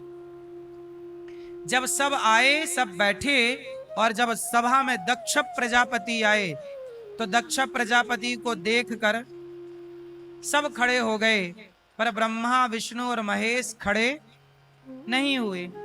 तो दक्ष ने भरी सभा में शिव जी को गालियां देने लग गया कि ब्रह्मा चलो मेरे पिता हैं, नारायण मेरे दादा हैं, आराध्य, पर शिव तुम तो मेरे पुत्र के तुल्य हो, तुम्हें मैंने बेटी ब्याही है, तुम क्यों नहीं खड़े हुए? भरी सभा में भगवान शंकर का तिरस्कार करने लग गए दक्ष, अपमान करने लग गए दक्ष। बोले तुम तो शमशान में रहते हो, अपवित्र हो, भस्मी रमाते हो। मैंने ब्रह्मा जी के कहने से अपनी बेटी का विवाह कर दिया, वरना तुम मेरी बेटी के योग्य नहीं थे। इस तरह कुछ भी भगवान शिव को बोले जा रहे हैं। पर धन्य है भगवान शंकर कि दक्ष ने इतना अपमान किया सभा में, पर शिव एक शब्द ना बोले। शंकर जी एक शब्द बोले नहीं। शंकर जी ने सही किया कि गलत किया? चुप रहकर सही किया कि गलत? बोलो, जवाब देना चाहिए दक्ष को। बोलो। कई बार जवाब ना देना समझदारी होती है। मत दो जवाब। कोई अब आपको आज कुछ बोले तो आज ही जवाब मत दो, सोच विचार लो, कल जवाब देना। आप लोगों को रहा नहीं जाता, किसी ने कुछ कहा तुरंत आप आग बबूला होके रिप्लाई तुरंत करते। तुरंत मत करो, ठंडे दिमाग से। वो कुत्ता आपको देख के भाव भाव कर रहा है तो आप भी करोगे क्या? कुत्ता आपको काटेगा तो आप भी कुत्ते को काटोगे क्या? बोलो। हाँ, जो व्यवहार कुत्ता आपके साथ करता है, यदि वही व्यवहार आपने कुत्ते के साथ किया तो कुत्ते में और आप में अंतर क्या रह जाएगा? इसलिए कुत्ते का व्यवहार अलग होता है और आपका व्यवहार अलग होता है। इसलिए सामने वाला यदि आपको कुछ कह रहा है, ये उसका व्यवहार है, उसकी तरह आप मत बनिए। अपना होश ना गवाइए, अपना विवेक ना गवाइए, उसकी तरह जवाब मत दीजिए। वो नालायक है तो तुम नालायक ना बनो, वो मूर्ख है तुम मूर्ख ना बनो। वो जिस भाषा का प्रयोग कर रहा है, आप उस भाषा का प्रयोग मत करिए। क्यों? बात सही है गलत है? मेरी मां, भगवान शिव को दक्ष ने भरी सभा में अपमान किया, जलील किया। भगवान शिव वहां से उठ के कैलाश चले गए, कोई रिप्लाई नहीं। आज आप इस कथा से सीखो कि कोई भी व्यर्थ की बातें मत किया करो, सबको रिप्लाई देने की जरूरत है। कुत्तों के मुंह नहीं लगते, कुत्तों के मुंह नहीं लगते। सबसे नहीं लड़ा जाता साहब, लड़ना है किससे लड़ें? लड़ना है तो आओ हम सब मिलकर भारत की गरीबी से लड़ें। भारत की गरीबी से लड़कर गरीबी को भारत से भगाएं। लड़ना है तो गरीबी से लड़ो, लड़ना ही है तो जातवाद से लड़ो।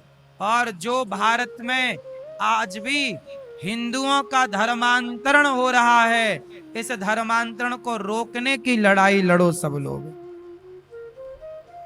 धर्मांतरण को रोकने की लड़ाई सबको लड़नी चाहिए। जो लड़ाइयां लड़नी चाहिए वो लड़ाइयां कोई नहीं लड़ रहा है, आपस में ही लड़े मरे जा रहे हैं। लड़ो, क्या पाओगे आपस में लड़के? क्या पाए? जयचंद क्या पा गया? जयचंद तो आपस में ही लड़ गया ना। मोहम्मद गौरी से हाथ मिला लिया और पृथ्वीराज चौहान, जबकि सगा दामाद है। जयचंद्र और पृथ्वीराज चौहान का रिश्ता क्या था? पृथ्वीराज चौहान की पत्नी का नाम था संयोक्ता और संयोक्ता के पिता का नाम था जयचंद। सगा ससुर है जयचंद, सगा दामाद। आप लोग भी अपने दामाद से प्यार करते होंगे कि आपकी बेटी का वो ख्याल रखे, आपकी बेटी का वो ध्यान रखे। बेटी प्यारी है तो दामाद भी प्यारा होता है। लेकिन जयचंद कैसा था कि अपने दामाद को मारने के लिए उसने एक दुश्मन जो 17 बार हार चुका पृथ्वीराज से, उस मोहम्मद गौरी से हाथ मिला लिया। आज जयचंद मुझे और आपको मिले तो सवाल पूछना, जयचंद भाई साहब बस ये बताओ कि मोहम्मद गौरी से हाथ मिला के क्या पा गए? कौन सी सत्ता पा गए? कौन सा सम्मान पा गए? कौन सी दौलत पा गए? आज तक इतिहास में तुम्हें गद्दार कहा जा रहा है, गद्दार। इतिहास माफ नहीं करता। इतिहास आज भी जयचंद को क्या बोलता है? गद्दार बोलता है। इसलिए साहब मैं आपसे प्रार्थना करूं, आपस में लड़के क्या पाओगे? जयचंद ने आपस में लड़के क्या पा लिया? खुद का राज्य भी गवा दिया। मोहम्मद गौरी ने चौराहे में खड़ा करके गर्दन काटी थी जयचंद की। जयचंद ने कहा यह तो धोखा है। आपने बोला था मुझे दिल्ली का राजा बनाओगे या दिल्ली का धन दोगे, आपने नहीं दिया। मोहम्मद गौरी बोला जयचंद, जब तू अपने दामाद का सगा ना हो सका, मेरा क्या सगा होगा? तुम जैसे गद्दारों का सर काटना ही धर्म है। वो काट दिया मोहम्मद गौरी ने, माफ नहीं किया। वो मोहम्मद गौरी जयचंद से ठीक था। क्यों? यदि मोहम्मद गौरी और जयचंद को तराजू में रखना हो तो जयचंद से कई गुना अच्छा मोहम्मद गौरी था कि उसने गद्दार को मारा। कि जो अपने दामाद का सगा ना हुआ वो मेरा क्या होगा? इसलिए साहब मुझे बस एक बात बताओ कि आपस में लड़ोगे तो पाओगे क्या? इसलिए सनातन के दुश्मन बहुत हैं साहब। जो धर्मांतरण करा रहे हैं हिंदुओं का, वो सनातनियों के दुश्मन हैं। जो हम सबको आज स्वावलंबी बनना है। अमेरिका हमारा दोस्त हुआ करता था, ट्रंप। ये ट्रंप के लिए मोदी जी ने उसके देश में जाके प्रचार तक किया था कि अब की बार ट्रंप सरकार। वो ट्रंप ने आखिर भारत को धोखा दिया कि नहीं? बोलो हाँ। मोदी जी ने तो बढ़िया किया था उसके साथ छल नहीं किया, उसके साथ दगा नहीं किया। हमारे खून में गद्दारी नहीं है साहब। ये तो कुछ जयचंद पैदा हो गए, वरना गद्दारी हमारे सनातनियों के खून में तो नहीं थी। ट्रंप ने देखो अब आंख दिखा रहा है। इसलिए अमेरिका के भरोसे मत रहो, चाइना के भरोसे मत रहो, किसी देश के भरोसे मत रहो। हम भारतीयों को आपस में नहीं लड़ना चाहिए। अपने भारत को स्वावलंबी बनाने के लिए आत्मनिर्भर बनना चाहिए। बोलो हाँ। आज इस देश को आप सबकी जरूरत है कि आप अपना खुद का उद्योग डालो, काम करो। हम चाइना से क्यों माल खरीदें, अमेरिका से क्यों खरीदें? अपना बनाएं, आत्मनिर्भर भारत बने ना। हम सबको लड़ना पड़ेगा। लड़ना है तो ऐसे लोगों से लड़ो, हम भारत को आर्थिक मजबूती दें। इस प्रकार से हमें मजबूत होकर के इन बुराइयों से लड़ना चाहिए। नौकरियां देने वाले बनो। बेरोजगारी मिटाना है तो वह नौकरियां आप देने वाले बनो, तब ना बेरोजगारी मिटेगी। हम सबका योगदान इस राष्ट्र के लिए क्या हो सकता? जो इस राष्ट्र के लिए जरा भी सोचता है उसका योगदान इस राष्ट्र के लिए है। तो बोलो भारत माता की।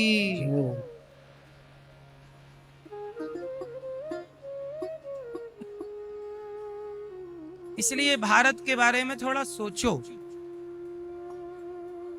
आज हम लोग सारी चीजें विदेशों की बनी खरीदते हैं, थोड़ा भारत में भी चीजें होनी चाहिए ना।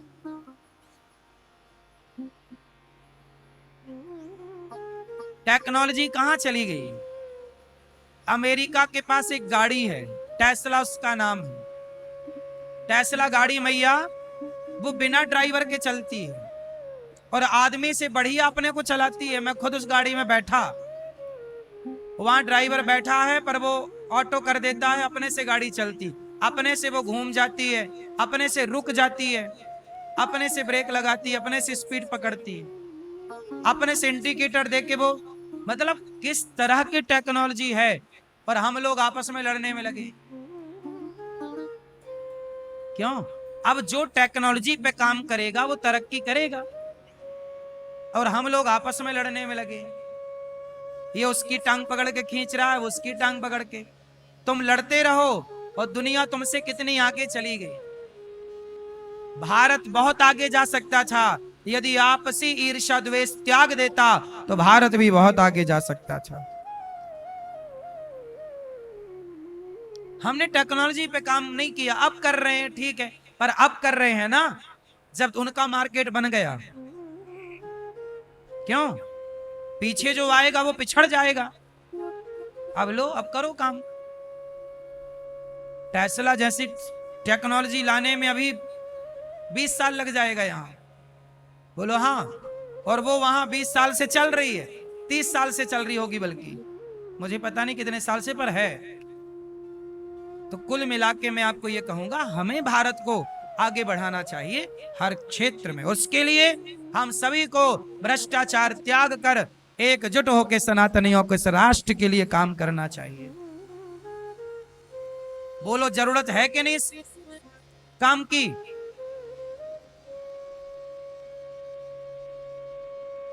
अब हम सबको और बेहतर काम करने चाहिए। हम दुनिया की तरफ ना देखें, दुनिया हमारी तरफ देखे। ये विकास है। हम दुनिया की तरफ ना देखें, दुनिया हमारी तरफ देखे, ये विकास है। वैसे भारत हमारा समृद्ध हो रहा है, पर और मैं चाहता हूं और तेजी से हो। इसमें क्या बुराई है? हो रहा है। अच्छी टेक्नोलॉजी आ रही है हमारे देश में, हमारे वैज्ञानिक, हमारे रिसर्चर अच्छा काम कर रहे हैं, पर और बेहतर हो, और बेहतर हो, और बेहतर हो। आप भी कुछ करिए, आप भी कुछ बनाइए, आप भी कुछ सीखिए, आप भी कुछ देश के लिए करिए जो कर सकते हैं अपने स्तर से। भगवान शिव का अपमान हुआ, माता भगवान शिव आए, दक्ष प्रजापति ने भरी सभा में जब शिव का अपमान किया, शंकर जी तो कुछ बोले नहीं, दक्ष आग बबूला हो गया। अब क्या हुआ? दक्ष ने एक यज्ञ किया, उस यज्ञ में दक्ष प्रजापति ने सबको बुलाया,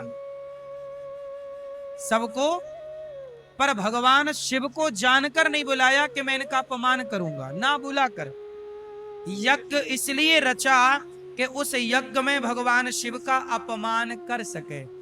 कुछ लोग यज्ञ इसलिए करते हैं कि किसी का अपमान, यदि आपके यज्ञ का उद्देश्य किसी का अपमान करना है तो आपका वो यज्ञ कभी सफल नहीं हो सकता। इसलिए किसी को नीचा दिखाना, किसी का अपमान करना, ये आपका उद्देश्य कभी नहीं होना चाहिए। दक्ष का उद्देश्य था, शिव को नहीं बुलाया, उस यज्ञ में बिना बुलाए माता सती, जब पता लगा कि मेरे पिता यज्ञ कर रहे हैं तो वो चली गई। और जब माता सती उस यज्ञ में गई तो वहां शिव का अपमान पाया। शिव का अपमान देखकर माता सती दक्ष से बोली कि आप शिव द्रोही हैं और शिव द्रोही की बेटी बनकर मैं जी नहीं सकती। माता सती ने अपने शरीर से योग अग्नि प्रकट की। कौन सी अग्नि? योगाग्नि प्रकट किया, और उस योग की अग्नि में माता सती जल करके समाप्त हो गई। जब जली तो भगवान शिव को पता चला, शिव गणों ने बताया, और दौड़ पड़े भगवान शिव और माता सती के जलते हुए शरीर को गले से लगा लिया। शिव की जटा से वीरभद्र पैदा हुआ, दक्ष का सिर काट के स्वाहा कर दिया, और भगवान शिव माता सती के जलते शरीर को गले लगाकर दौड़ रहे हैं, सती सती सती। तब भगवान नारायण ने, भगवान विष्णु ने देखा कि शिव तो छोड़ नहीं रहे हैं माता सती को, और माता सती जली जा रही हैं, जलता शरीर। तब भगवान विष्णु ने माता सती को सुदर्शन चक्र से काट दिया, 52 टुकड़े किए। जहां जहां माता सती का अंग गिरता गया वह एक एक शक्ति पीठ बनती चली गई।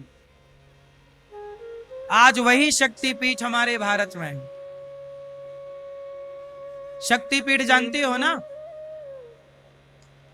तो भगवान शिव का क्रोध शांत हुआ और बकरे का सिर जोड़ करके दक्ष का यज्ञ पूरा हुआ और वह सती माता बाद में हिमालय की बेटी बनकर प्रकट हुई और पार्वती मैया कहलाई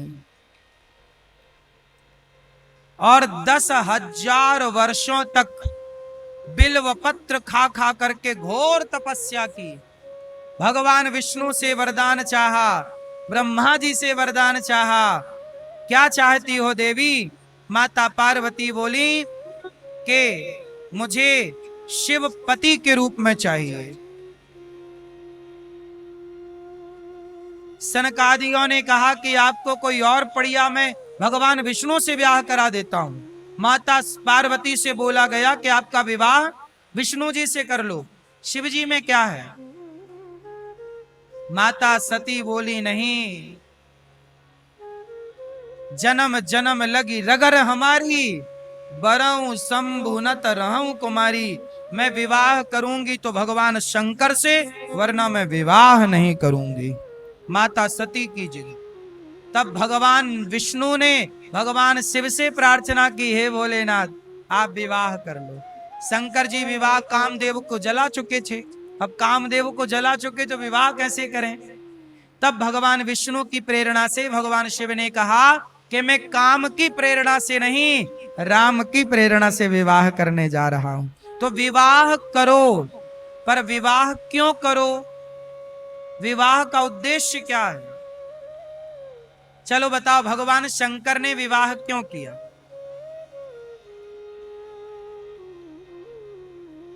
आप में से कौन बताएगा? शंकर जी को विवाह करने की क्या जरूरत थी? आप कौन बताएगा? ये मैया बताएं, गुलाबी में बताओ, शंकर जी ने विवाह क्यों किया?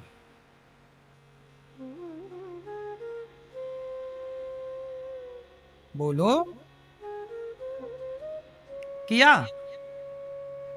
शंकर जी ने विवाह क्यों किया बताओ? सुनो, आपको कथा पता नहीं होगी तो सुन लो, याद दोबारा पूछें तो बताना। एक तारकासुर था। कौन था? तारका। वह असुर ने भगवान से वरदान मांग लिया कि मैं शिव के पुत्र से मरूंगा। अच्छा, शिव जी समाधि में चले गए माता सती के बाद, सबको लगा कि अब शंकर जी दूसरा विवाह नहीं करेंगे, तो एक राक्षस ने वरदान मांग लिया कि मैं मरूं तो शिव के पुत्र से मरूं। अब शिव का पुत्र तब होगा जब शिव जी विवाह करें, और उसे पता चल गया कि शिव तो विवाह करेंगे ही नहीं, और जब विवाह नहीं करेंगे तो उनका बच्चा नहीं होगा तो मैं अमर हो गया। तो राक्षस लोग ऐसे वरदान मांगा करते थे। तब कहा कि भाई वो तो उत्पात करने लग गया तारकासुर। तब भगवान शिव ने उस राक्षस के वध के लिए देवताओं ने प्रार्थना की, और समाधि में डूबे थे, खुल नहीं रही थी। तब कामदेव आए और समाधि भंग हुई, तो शिव की नजर पड़ती कामदेव जल के समाप्त हो गए। अब कामदेव जल गए तो फिर विवाह का सवाल खत्म। तब भगवान विष्णु ने कहा कि भोलेनाथ आप विवाह कर लीजिए। तब पार्वती भी तपस्या कर रही थी, वही सती पार्वती बनकर आई। उनको भी वरदान दिया जा चुका है कि आपको शिव पति के रूप में मिलेंगे। तो माता पार्वती से भगवान विष्णु जी ने भगवान शिव का विवाह करवाया।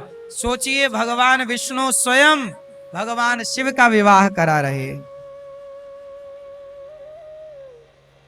जैसे विवाह कराने वाला कोई होता नहीं आजकल बाजार में कि इसके द्वारा इससे विवाह हो गया, ऐसे शिव जी का विवाह माता पार्वती से भगवान विष्णु के द्वारा हुआ। मध्यस्थता किसने की? कहा विवाह करो। बोले विवाह करूंगा, पर कामदेव जला चुका हूं। तो विवाह क्यों किया? काम की प्रेरणा से नहीं। विवाह क्यों किया जाता है? इसलिए। चलो आप लोग बताओ, विवाह क्यों किया जाता है? विवाह इसलिए किया जाता है कि आपका विवाह से ऐसी संतान हो जिससे समाज का भला हो। तो शिव के विवाह से जो उनकी पहली संतान हुई वो कार्तिकेय जी कहलाए, और वो कार्तिकेय जी ने जाके उस राक्षस को मारा और सारे देवताओं का दुख दूर किया। तो विवाह इसलिए किया जाता है कि हमारी संतान इस राष्ट्र के काम आए। भाई विवाह आपने किया, आपका बच्चा भी हुआ, तो आपका बच्चा इस राष्ट्र को कुछ दे, सेवा करे, तब तो आपका बच्चा बच्चा है, योग्य है। वरना कोई काम ना करे आपका बच्चा, राष्ट्र के काम ना आए, तो केवल जनसंख्या ही तो बढ़ी है, राष्ट्र का भला कहां हुआ? क्यों जी, बात सही है कि नहीं? तो जनसंख्या बढ़ाना है कि राष्ट्र का भला करना है? बोलो। राष्ट्र का भला हो, आपका भला हो, अच्छे बनो। शिव का विवाह माता पार्वती से हुआ। बोले शंकर भगवान की जय। शिव पार्वती आनंद से कैलाश में विराजे। बोलिए शंकर भगवान की जय। गौरी शंकर सीताराम, पार्वती शिव सीताराम। भगवान शंकर महान है। शंकर जी जैसे केवल शंकर जी हैं, दूसरा कोई नहीं। धन्य है शंकर जी। शिव शिव समान दाता नहीं, विपत विदारण हार, लज्जा मेरी राखियो नंदी के असवार। शिव समान दाता, शंकर जी जैसा कोई दाता नहीं। शिव के जैसा कोई दाता, शिव जी कितना बढ़िया स्वरूप है उनका। गले में सांपों की माला, मस्तक पर गंगा और चंद्रमा, भस्मी मृगछाला और कैलाश पर्वत। अच्छा, शिव जी के ऊपर कौन सी छाया है? शिव जी खुले में रहते हैं कि कोई छाया है? बोलो। हैं? भगवान शिव पर भगवान श्रीमन नारायण की छत्र छाया है। किनकी छत्र छाया है? भगवान श्रीमन नारायण की। इसलिए शंकर जी सदा मन में, सदा वसंतम हृदयारविंदे भवम भवानी। शंकर जी के हृदय में सदा सीताराम बसते। वो शंकर जी इस ब्रजमंडल में आए और बोले यशोदा एक बार लाला को दर्शन कराए दे। मैया, ये ब्रजमंडल जानती हो क्या है? कहते हैं जो ब्रजमंडल की परिक्रमा कर लेता है, ब्रजमंडल कितना बड़ा है? 84 कोस का। कितना बड़ा है?